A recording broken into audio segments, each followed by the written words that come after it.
myself, my name is Melissa Ratch. I teach American Sign Language at Washington State University, and both online and in the classroom. I've been teaching it for 13 years now here at WSU. And I grew up with a sister who is deaf, and so I've been exposed to that my whole life, deafness, sign language, and whatnot. I've been a sign language interpreter. I have my certification. I've been going on 16, 17 years now. Love working with it. I'm a co-developer of an infant and toddler sign language course that when I lived in Pullman, we used it down there, and have since brought it and use it up here in Spokane as well. Just to give you an introduction, most of you have already seen the video, but you've also probably heard how important American Sign Language can be, or baby signs, whatever you want to call it, can help with your small children, that they can produce words on their hands without being able to use their voices yet. And it's a great tool, and today we're going to learn how to do it, and what to do, what not to do, and along those lines. So we're first going to talk about the benefits of signing with your child. And it may be your own personal child, or a grandchild, a friend, or maybe you watch another child that you have in your home. It can be for anybody. Your child can communicate their wants and needs before they can verbalize them. Obviously, they have more control of their hands than they do their vocal cords in creating words with their mouths. So their hands come into play and become their communicators. It enhances verbal language development. And I say this because oftentimes people kind of get nervous to teach their young ones sign language before they can talk, because they've been told, or they have this idea that if they're going to sign, then they're going to never learn how to speak. And sometimes it can be the opposite, where others may just hold on to the sign language for a little bit longer, but then when they do start to talk, oftentimes it can be, a little few more words at once, as opposed to just one word here and there. It creates a strong foundation for early literacy skills, and part of that has to do with using both sides of their brain at the same time, where one side is the auditory side and the other side is the visual. So getting the visual language as well as hearing it increases their vocabulary skill as well as their literacy skills. And it empowers the child to initiate conversation. Instead of us as the parents always making it happen, they can express their wants and needs with us without us having to try to go through, a list of what could it possibly be.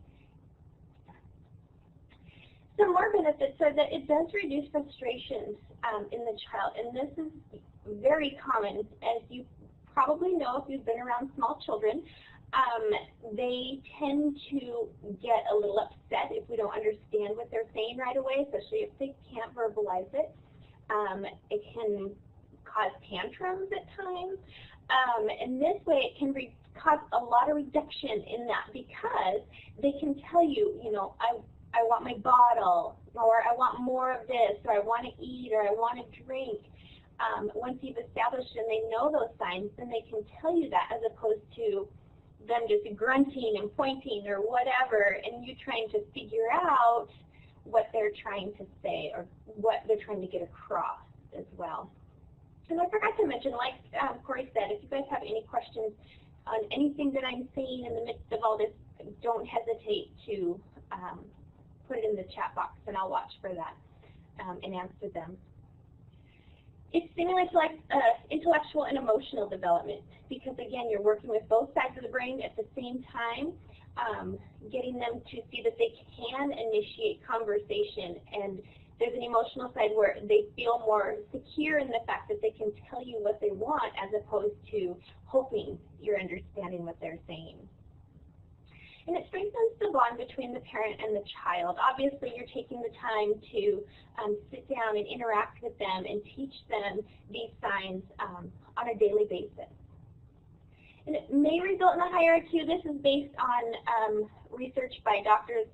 Acrodolo and Goodwin. They are kind of the forerunners of baby signs, or signing with your infant and toddler. They back in the 80s, 90s, they did a study where they had about 150 or so infants that they followed all the way through about 4th or 5th grade.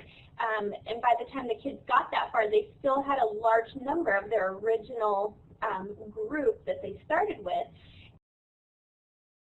and tested them, those in their classrooms that hadn't learned sign language as a child, as well as the ones that they had in their core group. And the results were that they had the higher IQ. Obviously, this is on a case-by-case basis. Everybody isn't going to necessarily have this happen, but it's a good chance that it could do that.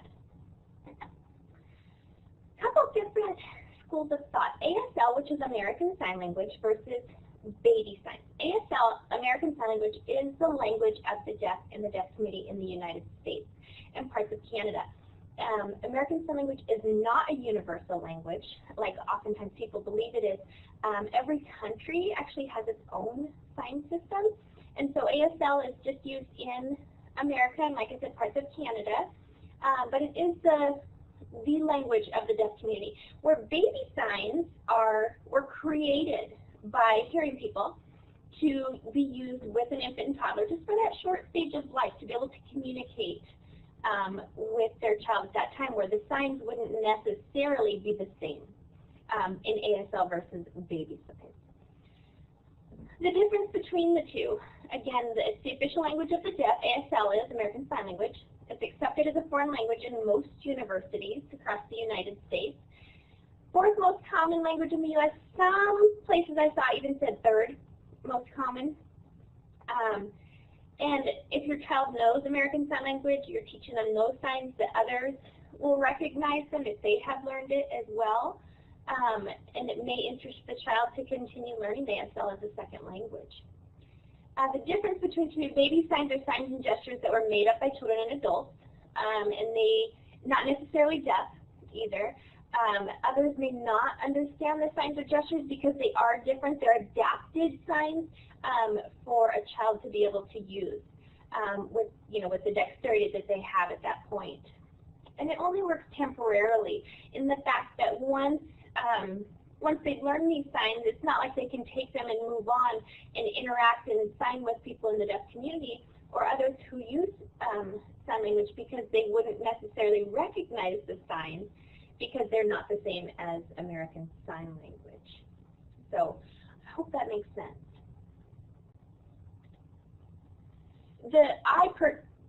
Personally, when I have used this with my own children, and what I recommend to others is to use the ASL, just for these reasons listed. And it's not that baby signs are wrong or bad, and they may work perfect for your family, and that's great. It's just what I would recommend. When do you begin signing with them? Research indicates the best time to start signing is at 6 to 7 months old. And they say about 8 to 9 months is when they can produce the signs. And the reason to start 6 to 7 months is that when they say that the short and long-term memory in a baby starts to be ready to be used and is more developed at that time, or up to 6 months, it's not as developed, so they wouldn't remember as much as they would at 6 to 7 months of age. An 8 to 9 month old can produce signs, and I have seen as young as in the 6 to 7 month range. I have a nephew who is deaf.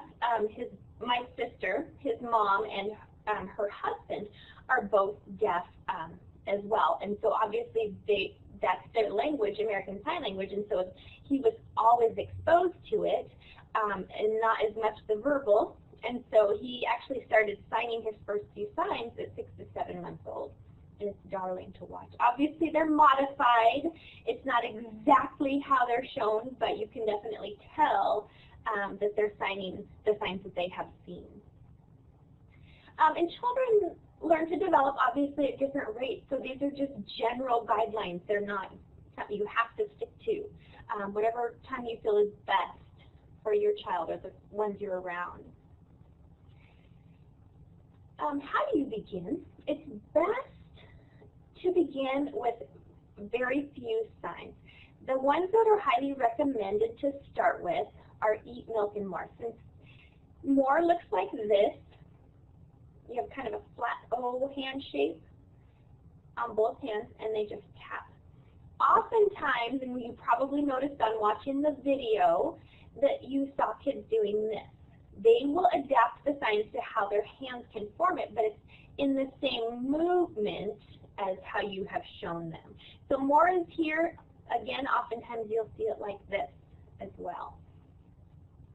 Eat is here. Again, the flat O-looking one. It's like you're putting food in your mouth. It also is the sign for food as well. And this one, again, you'll see them sometimes modify it with just their pointer finger. They maybe can't get their fingers to do this exactly, so they will do this one. And milk, kind of looks like you're milking a cow. You're just squeezing your palm together or making a fist over and over. This is also the sign for bottle. So this is used with infants. You know, you would sign it in front of them like this, and so they would know you'd have the bottle and then sign it like this. And these three are ones that are used throughout the day of an infant all the way through toddler stage. Where more, do you want more to eat? More to eat? Do you want more of your milk or your bottle? Do you want more of whatever toy they have? And obviously you'd be using the verbal as well. And repetition is the key. It's not something that you are going to show twice a day and that's it. It's something that you're going to want to include in their daily activities when they're getting up in the morning, or, you know, do you want to eat, do you want more, do you want more bath, or whatever it happens to be. Try to incorporate it here and there throughout the day so it's not just once or twice that they're seeing it. You really want to keep it simple and not throw a bunch of signs at them to begin with. Start with just a few, like the eat milk and more, or maybe there's another one that you want to add in, maybe mom, which looks like this, or dad, dadding up here. Start with just a few and wait for them to produce the 2 or 3 that you're starting with before you start introducing more, so that they can feel like confident in what they're doing. And then it does take time as well, okay? It's not something that they're going to start producing overnight. It may take a few weeks, it may take a month or 2 before you start seeing it. I remember personally with my first son, using it with him, and I was going to start right away when he was a tiny baby and constantly use it. Well, that didn't happen. I didn't really start using it with him until he was right around 1 year old, and the fact that he didn't produce it right away, I was, oh, you know, is he ever going to get this? And then he did. It's just like it clicked, and you'd start to see it here and there, and it is amazing when they start to do it, and it's exciting for them too, I think, getting to see the excitement that mom or dad understands me, and they you know, more of this, and it comes, and it's exciting to see their faces. Repetition and patience. Again, it's not going to happen overnight. It is going to take persistence as well on your part. And again, the repetition. When you're reading a book with the child, if there's one of the words of the signs that you have taught them, you can point to it, and you know, maybe there was a bottle in the book that you're using. You can say, oh, look, a bottle, and use it over and over again. And you know, making it fun with songs, games, and books, and just, you don't have to know every word of the song, all the signs to it. Just one word in the song you can use. You know, more, or whatever, that they can see it over and over as they're singing that song or playing that game or reading a specific book, getting to see it as well. So you can be creative with it, you know, coming up with different games to use throughout their day. It can make it fun for them. And obviously praise and reward them for their efforts. This is something new to them, but once they figure out how well it works, they will use it a lot. At least that's been my own experience. So praise them. Let them know how excited you are that they have learned that and that they can now communicate with you. Consistency. Again, you want to make sure that they are seeing it often. And you can help the child form their hand shapes, and it's not something that it needs to be perfect. You know, obviously if you're working with a 2 or 3-year-old, their hands are a little more limber and they can produce the signs that look a little more like the actual sign is supposed to look. But with a small child, see them doing it, and it may be a modified version, and that's okay if that's all their little fingers can do at that time. But you would know in the context that which one they're actually using at that time. And so then when they do use it, you know it's not the exact way it's done, but you can still understand what they're saying. You don't want to force them, obviously, because then it's not fun for them. It's not an excitement of being able to communicate and look how wonderful this is. It can become a drudgery. So you just want to take the times that they seem excited about it, or they're, you know, not working with them when they're super tired and things like that. But you just want to continue to intrigue them with it. And look for the signs that their child may be inventing, because when they see you using your hands and pointing at things, and this means this, they will sometimes start to do that themselves. Where I know, for example, with my own child, we finally figured out, he was talking about the chandelier over the dinner table. He kept doing something up here, and finally, and he was probably about 18 months or so, and we finally figured out, and you know, it's the light, and you know, he's nodding his head, and so they do. They'll come up with things on their own at times, and it's pretty neat to see. You do want to make sure you have their attention. Obviously, it is a visual language, so you need to have them looking at you, obviously. And you want to teach it in context. So if you're talking about their bottle, not just throwing it out there randomly, but you have held it up every time that it's time to eat, you know, they're having it, or even if a mom is nursing, she can still use that as meaning bottle as well, associating it with time to eat, time to have your bottle or whatever. Making sure it's completely in context until they start producing it on their own, and they can link it and know, oh yeah, this means bottle, this means I get to eat. And then from there, you know, if you do this to them, then they'll know that that's what's time to come. So you want to make sure that you're using it in context. Or maybe if you have introduced mommy or daddy and waiting for, you know, whoever to come home in the evening, and maybe when if it's dad that comes home later, oh look, daddy's coming, look, there's daddy, you know, where he's actually in the room, or maybe at dinner time pointing at them, or at breakfast, you know, oh, there's daddy or mommy, or having that person actually be there until they can start producing the sign and linking them to who it is, and then you can use it outside of context for them to remember it. And obviously the right frame of mind, it's not after, at the end of the day, when you're so maybe frazzled or whatever. You just want to make sure that both of you are ready to be engaged in it. And it's not that you have to set them down and now is our time to learn these signs. Just integrate it here and there throughout the day, just random times, but again, in the context of the sign that you're teaching them. And you can be the example. Maybe you and your spouse show, when the sign or signs that you're working on, you can show them to each other as well, that they can see that you can, that you're using it, that mom or dad or brother or sister are using it as well. And let your child explore the home. It allows for ample signing opportunities. Do you want more of this or that? You can learn different, maybe animal signs after they've established the eat milk and more, or the first few, and learn them yourself. There are several websites out there with ASL dictionaries, and you can learn on your own as well, and just gradually introduce them to your child. And obviously, if your child's older, you know, 18 months, 2.5, they can definitely start to bring on a few more, because they'll tend to grasp it a little quicker, but not always. And again, well, not again, but here, teach other family members and caregivers the signs that you're teaching your child. It's very, very important to do that, because you want your child to know that that communication, be it with your hands and not verbally, that will work with everybody that they interact with, and not just mom, or not just dad, or not just daycare. that because if they just know that, oh, only mom is going to knows what I'm saying, and you know, I'm saying this and she'll give me my bottle. But if I do this to grandma and grandma just looks at me and smiles, then the frustration can come in of the child not getting the response that he or she's looking for.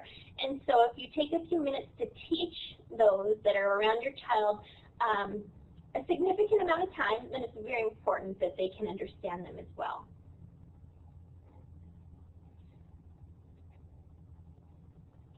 The transition from signs to speech is as if crawling is to walking.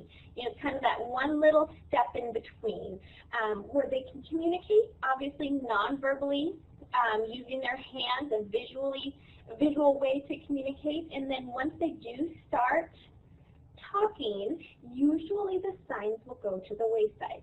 Because now they, oh, I can talk to mom through the walls. I don't have to be looking at her face to face and telling her what I need, or telling dad, you know, that I want more of something. And it's another one of those things that's finished but not forgotten.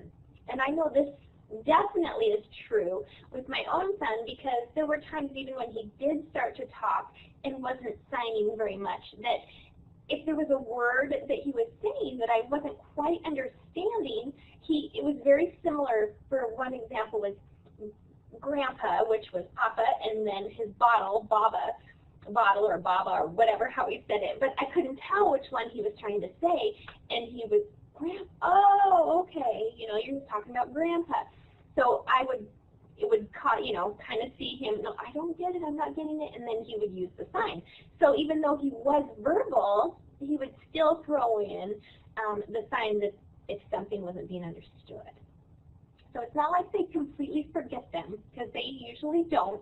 It's just that obviously verbal communication gets things done a little quicker than a visual way to communicate. Here are your resources. Corey has a PDF of this. If you guys are interested and would like to have a copy of it, she can make sure that you do get a copy of those. These are kind of the books that we used for developing our course, as well as the very last one there listed signing time. And there's baby signing time and there's signing time.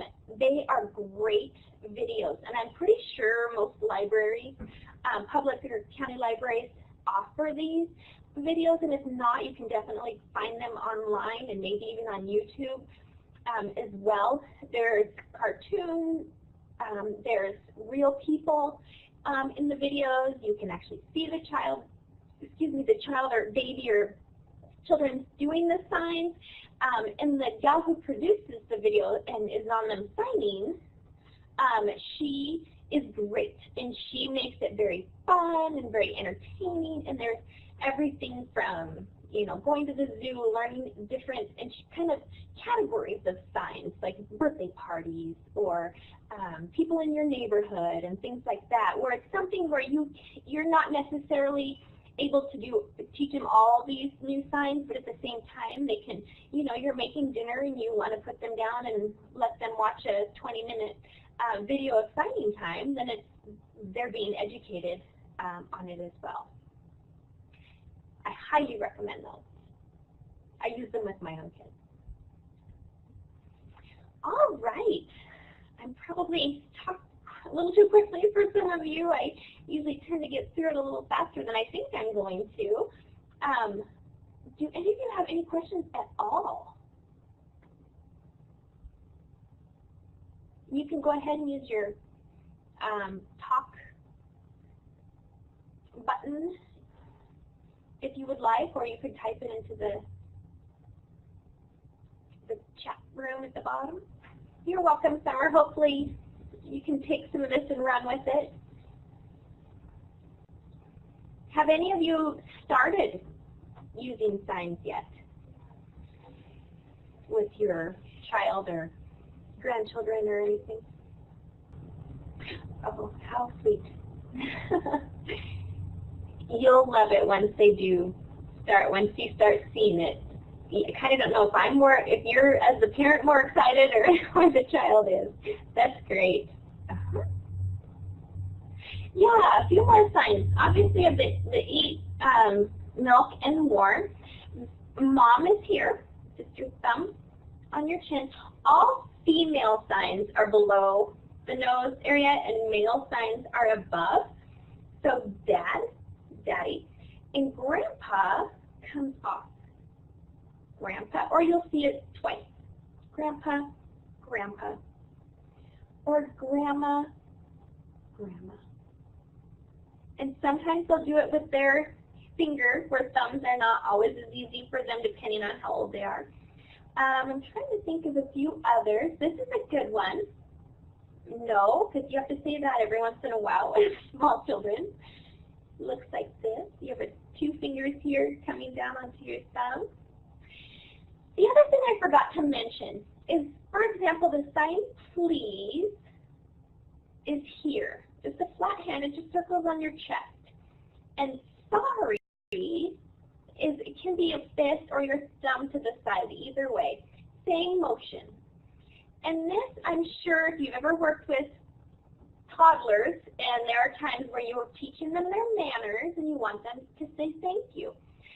You can't force them to use their voice to say, to tell them thank you. That you're wanting to maybe tell grandma thank you for the cookie.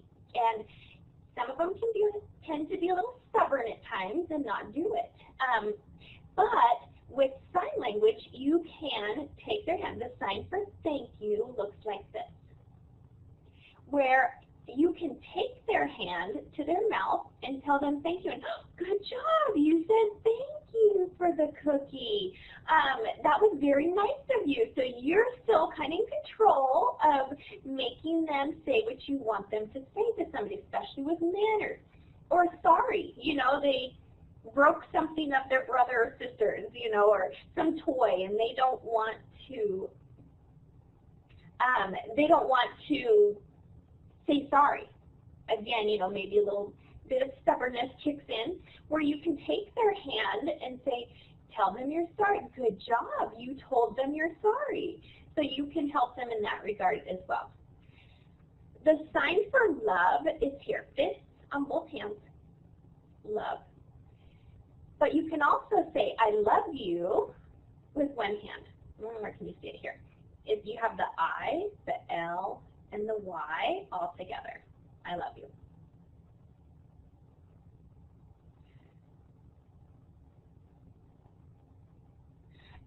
Yes, especially with the hearing loss, this would definitely be helpful, and maybe something summer for your son to continue with, depending on if the level of hearing loss stays where it's at or not. It would be something that maybe even as he progresses and uses it throughout school as well. That would be great. Any other signs that you'd like to see? Or any other questions? This is bath. Kind of looks like you're washing your body. Bath.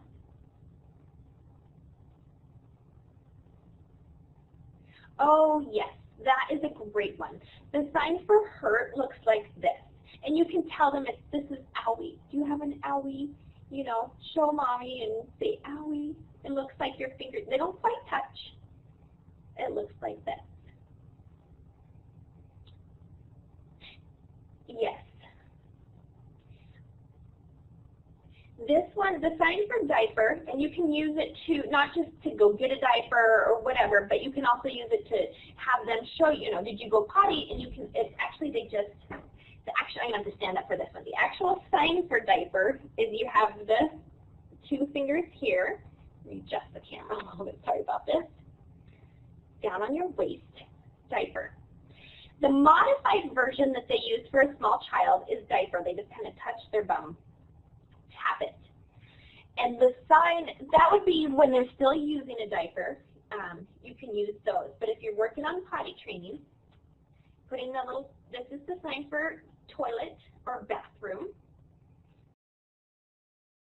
Just a T and it shakes. And you could even modify it if you needed to, if their little fingers can't quite get the thumb in the middle yet. Or even teach them to just point down to their waist. That would work as well. But yeah, we've used The diaper sign. I have a 9-year-old son who we use sign language with him, and I have twin girls that are 6. And nowadays, they're into finger spelling. They love to spell everything because they know I don't want them to talk to me while I'm on the phone, you know, yelling at things at me, and so they'll come up and they'll start spelling words to me while I'm talking on the phone. I'm trying to see if, help is another, or up with this one if you want them, you know, to be picked. Another one that's very common is all done. I'm finished. Like, you're done eating. Are you all done? All done with your bath? Are you all done? Your hands just go back. Repeat. With your bath, are you all done eating? You can have them do this before you maybe take them out of their high chair or whatever. It's a very common one. Another one is help. It looks like this. Their little hands can't normally do a two-handed sign as easily. So there is a modified version of help. For them, it looks like this. Help. Just tapping by your shoulders.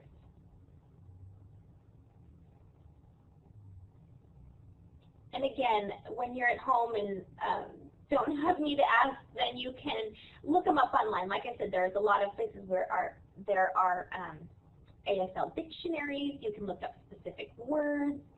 Oh, tired. This is tired, where you have your fingertips touch your chest and your hands just fall. But this is a good one for sleepy. Sleepy, or it's time to go to bed. Same thing. Sleep. This is the sign for bed, like they have their head down on their pillow. But this is sleepy or time to go to sleep.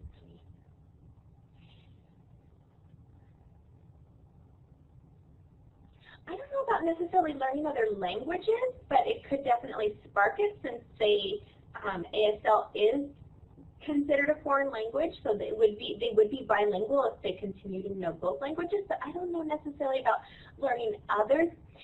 Actually, the ASL sentence structure, you know, for a child that does get into learning it later on throughout life, is very similar to the Spanish sentence structure. So it could help them in that regard if they chose to go and learn Spanish. Any other questions or signs that you'd like to know? Kind of a lot of information in a short amount of time. You're very welcome. I appreciate you all taking the time to join us today.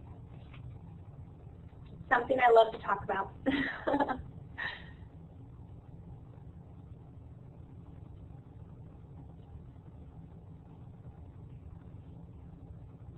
You bet. I wish I could see all of you, not just myself.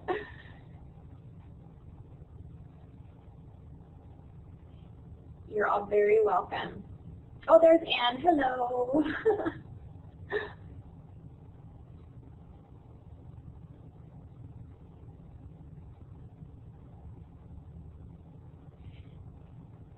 Yes, that is helpful. And again, you can tell them, you can look up the signs, maybe even before you're having dinner, or something that they have common, you know, like a sandwich here, or spaghetti, noodles here. You could look it up and then teach them, find a couple, you know, try different ones each day.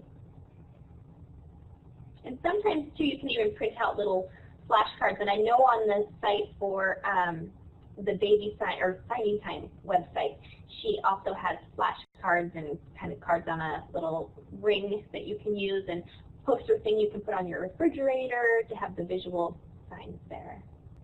Yes, the earlier the better, because then they can pick up on it, and then as they keep going and learning it more, then they've got such a good foundation having started young. So that is great. I have a nephew also I have 2 nephews that are profoundly deaf, and one of them has cochlear implants, and one of them does not. You're very welcome, Suzanne. Is Hands and Voices, is that something in Pullman? It doesn't sound familiar to me. I'm sure my sister that lives in Pullman has her son with the cochlear implants, and I'm sure she's familiar with them as well.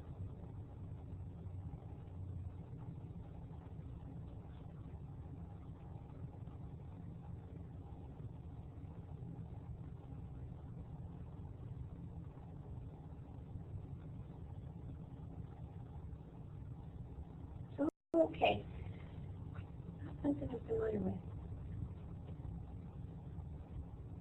Oh, in Lewiston, okay. Yeah, I wouldn't mind getting their information because it's something I can definitely, the students that are required to take my class at WSU are speech and hearing science majors, and obviously others take it as a foreign language or just an elective. But if I can, speech and hearing students oftentimes ask me where they can get extra hours of observation and things like that related to those who are deaf. So yeah, I would love to have the information. Thank you very much.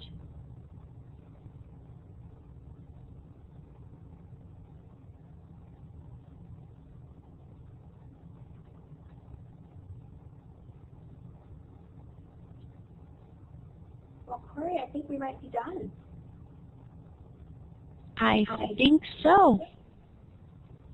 So do we have any last minute questions? Okay, we might have one more question. Otherwise, it looks like we're going to start wrapping this up. So, like I said, get in the last minute questions. Yeah, Suzanne, Corey, you might be able to answer that. I think you guys keep these recorded on the server for several months.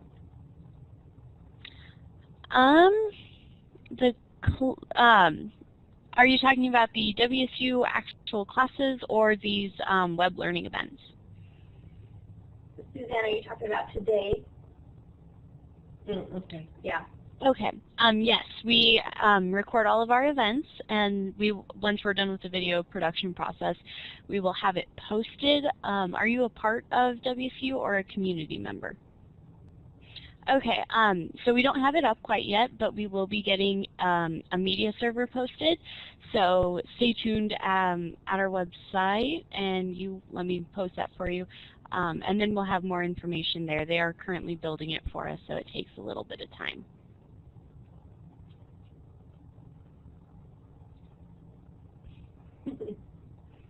And Corey, I know they recorded Monday's class, but today's might be a better one to put up just because I was asked to show a lot more time. Yes, they kind of go through all of the recordings that we have and pick out the best ones, so they're really good about figuring it out. Great. Okay, I'm going to send out the prompt once more for the resources. If you didn't get the chance to save it, make sure you click save. Otherwise, we had a wonderful time today. I hope you all enjoyed our presentation, and we hope to see you again soon. Thank you again.